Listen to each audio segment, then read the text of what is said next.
Bonjour, je m'appelle Toufik Mazloum, je suis doctorant en deuxième année de thèse au sein du laboratoire EPOC, au sein de l'équipe géologie sédimentaire, et je travaille sur la modélisation sismique synthétique et géologique des séries syntectoniques du sous-bassin d'INSA sous la direction de Karine Grelot et Philippe Razin, chercheurs aussi au laboratoire EPOC.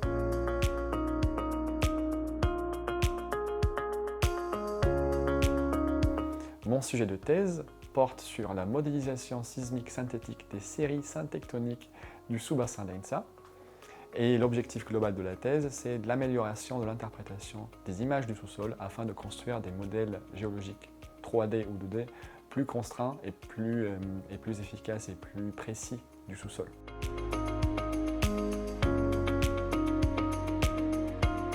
Si la géologie de surface est bien décrite à travers les cartes géologiques, c'est les méthodes géophysiques qui nous permettent d'avoir les géométries des couches en profondeur. Et parmi ces méthodes géophysiques, on trouve l'acquisition ou l'imagerie sismique.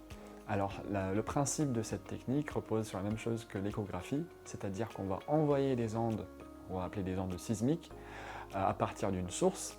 Donc ça peut être un camion vibreur ou une source explosive ou un canon à air. Et ces ondes vont se propager en profondeur, et à chaque fois que les ondes rencontrent une surface qui sépare deux types de roches différentes, c'est-à-dire des roches tendres sur des roches dures ou des roches dures sur des roches tendres, on va avoir des réflexions. Et en fonction du type de contraste, on aura soit des pics, soit des creux. Si on passe d'une lithologie plus tendre à une lithologie plus dure, on va avoir des réflexions en pic.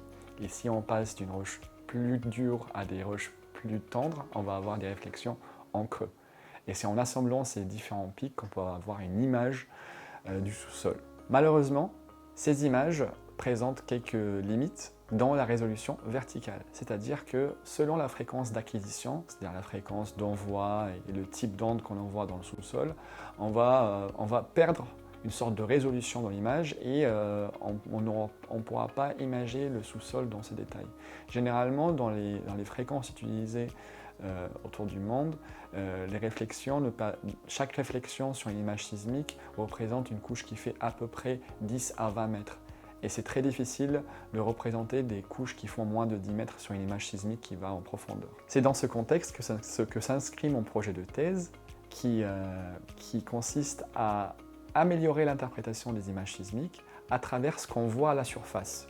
C'est-à-dire, on va effectuer des études d'affleurement, on va aller directement sur le terrain, on va commencer par distinguer les types de roches, c'est-à-dire des roches tendres, des roches molles. Ensuite, on va établir l'architecture de l'affleurement, c'est-à-dire la base et le sommet de chaque couche sédimentaire qui consiste l'affleurement, afin d'avoir les géométries globales.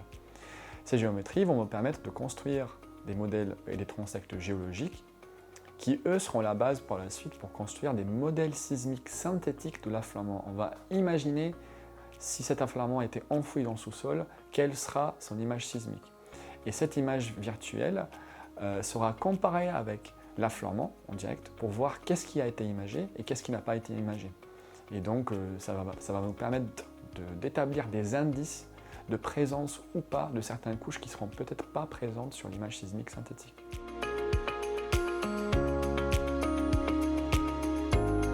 Mon travail en cours consiste à modéliser la géologie en 3D du sous-bassin d'INSA. Donc le sous-bassin d'INSA a été choisi parce qu'il représente un laboratoire géologique à ciel ouvert.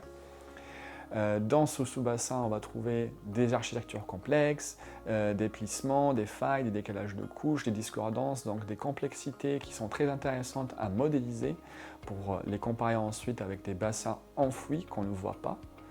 Et donc, les affleurements se trouvent à l'échelle du bassin, en continu et sans de très bonne qualité. Et grâce à un logiciel de modélisation 3D, qui est dans mon cas Petrel, je suis en train de passer de la vue en carte, donc les données de surface qu'on dispose, donc les données de carte géologique et de pondage sur les affleurements, à une vue 3D, dans laquelle je peux modéliser les différentes complexités qui se trouvent en profondeur pour comprendre pourquoi la géologie de surface a cette forme aujourd'hui.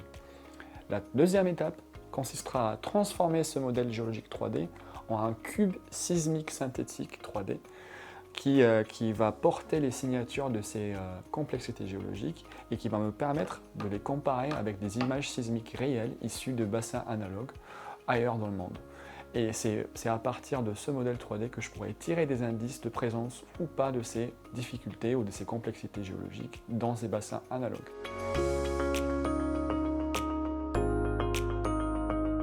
Ce que ça m'a appris, c'est que l'interprétation des images sismiques n'est pas tout à fait certaine, et elle est tout à fait subjective aussi. Ça dépend de chaque personne qui l'interprète, ça dépend des interpréteurs, mais ça dépend aussi des concepts qu'on a dans la tête lorsqu'on interprète une image sismique, parce qu'il faut prendre en considération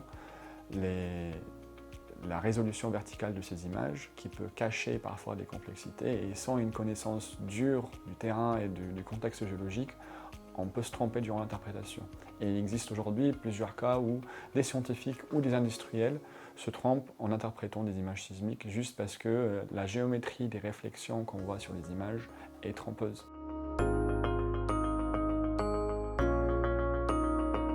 Nous sommes en train de travailler avec littéralement des choses qu'on ne voit pas. Donc nous sommes un peu comme des enquêteurs. On est en train d'interpréter et d'imaginer le sous-sol qu'on ne voit pas, mais qu'à travers des petites réflexions qu'on reçoit via des ondes. Et donc c'est un travail qui demande beaucoup d'imagination, mais avec beaucoup d'interprétation. Et je trouve qu'au laboratoire EPOC, il y a une dynamique qui mélange terrain, modélisation et données, qui est assez bien trouvée, et ça permet d'avancer plus loin dans la science du sous-sol et de la géologie. De plus, je trouve qu'au laboratoire EPOC, nous avons un cadre d'échange très riche avec les connaissances de chacun et de chaque chercheur qui se trouve ici, qui peuvent pousser les conclusions et les interprétations plus loin que prévu.